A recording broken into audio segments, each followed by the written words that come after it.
Panevėžio miesto savivaldybė buvusios Aušros progimnazijos pastate ketina įrengti 70 laikino apgyvendinimo vietų prieglobsčio prašytojams. Pasak savivaldybės, pritaikant pastatą, jame bus atliktas kapitalinis remontas, išorės ir vidaus sutvarkymo darbai. Tuo metu patalpas ketinama perplanuoti taip, kad šios atitiktų įvairių gyventojų poreikius.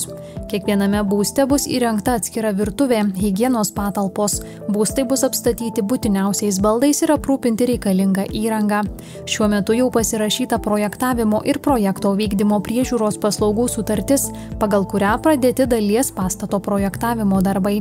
Projektą planuojama įgyvendinti iki 2027 metų vasaros vidurio.